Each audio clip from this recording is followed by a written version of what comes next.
Alright guys, so I was working on my truck here and I figured I'd stop and make a real quick video. So basically what I'm doing is I'm taking off the side molding, as you can see here, right? So it looks like this chrome, which is ugly, super ugly. You're basically gonna need 3 or 4 things. Well, first, besides the truck, obviously. You can either use a butane torch or a heat gun. So we have that, a set of pliers, or vice grips. I like using big old vice grips because you can lock that shit in.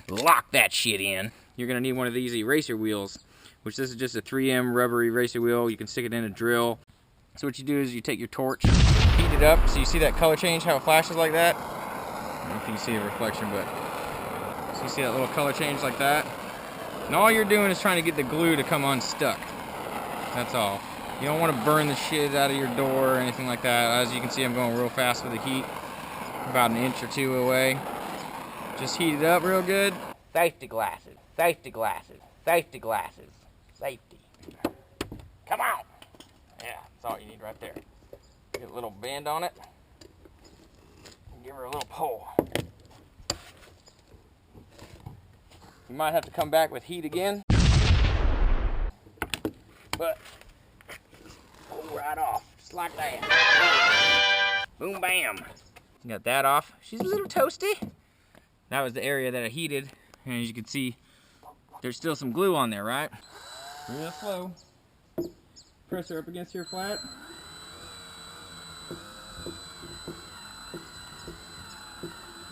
Now, I'm not going fast. I'm going real slow here.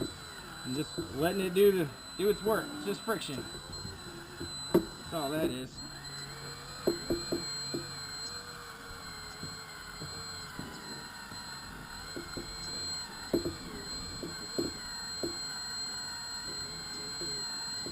Boom. This stuff just wipes off. Give it a little wash. Ta-da! Yesterday, we took off all the molding and that chrome tin nonsense that was on the bottom. So you can refer back to that, and I'll show you how to uninstall all that stuff. Now, the problem with a lot of this stuff is these older trucks tend to get repainted sometimes. So you get this little edge that comes out, and I've taken some 1000 and 1500 wet sandpaper and sanded it down, and we're gonna come back with a buffer and some etching glaze and get rid of all these sand marks. But what happens is they leave all those moldings on and they tape them off and spray around them, and you get these terrible tape lines. So at some point, parts of this truck have been resprayed. The front door wasn't, but the rear door you can definitely tell. And then the bedside was probably either replaced or sprayed over also. So you gotta come back around and sand all this stuff down. And it's really pretty simple. You just take a hose or a bottle of water and some sandpaper and a sanding block. If you don't have a sanding block, you can use a little piece of 2x4 or just your hand. The trick is you wanna keep your hand flush against the truck, and you don't want to dig in an edge with your fingers or anything like that, so be careful of that stuff. All right guys, so when you come up to this and you see that you have this line here, you can see they got a little bit of overspray possibly. I don't know if you can quite tell, but there is a line where that chrome was, and what you want to do is you're going to sand all that down. Now, all you need is a piece of, this is just 1000 grit sandpaper, and this is just a foam sanding block. You can pick these up at like Napa or maybe O'Reilly's or something like that. They're pretty cheap, or just Amazon, go-to for Amazon. This is going to keep your sanding platform level. That way you're not gouging into your paint, because all you're trying to do is just bring down some of this clear coat. Now the problem is when they respray these trucks like this, you get these lines, yes, but also the paint underneath here is thinner than that top coat. So a lot of times what will happen is you'll go to sand this down level to blend it in, and you're going to cut through all this clear coat paint, and then you'll start getting primer lines. So we're not trying to really get rid of it, because the only way you can do that is to flush everything out and then paint over it again. We're just trying to minimize this line here so that you don't have this really harsh, drastic change between old paint, new paint, and where that crease line was for that disgusting chrome molding that they put on here. So I just take a garden hose. I'm gonna try not to get you guys wet, but you just give a little squirt, get it nice and wet down your pad, and all you're gonna do is put your thing on there, put your sand block on there, and just nice and gentle, just give it a little sand. You're just trying to knock down this lip a little bit. Keep her wet. Sand like that.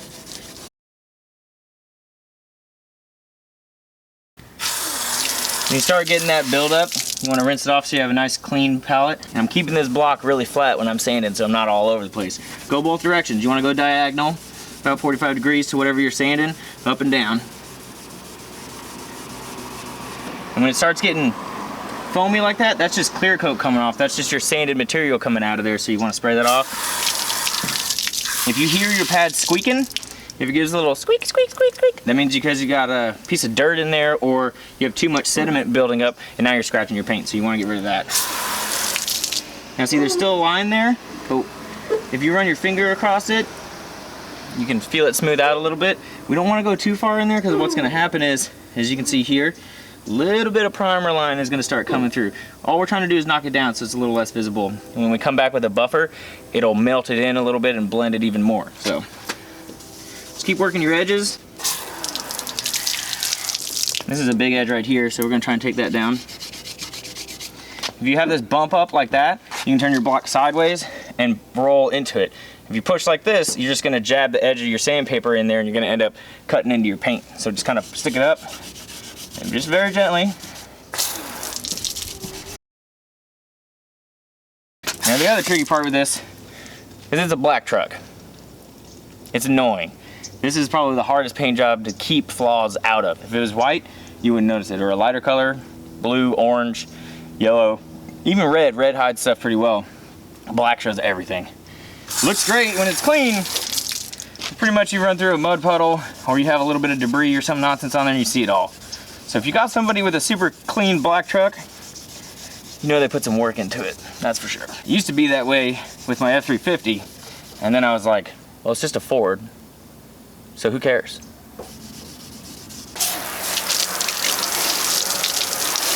There you go, still got some lines there, but it's not too bad. And that's what you do with that nonsense. That's another quick episode of Crazy Conjurations drill there. If you like this, then drop a like, comment, subscribe. Let me know how I'm doing. Let me know any more videos that you would like to see or anything else you'd like to see in my garage. Later on, we'll be doing some Hydro Dip videos. And yeah, we'll see you guys later.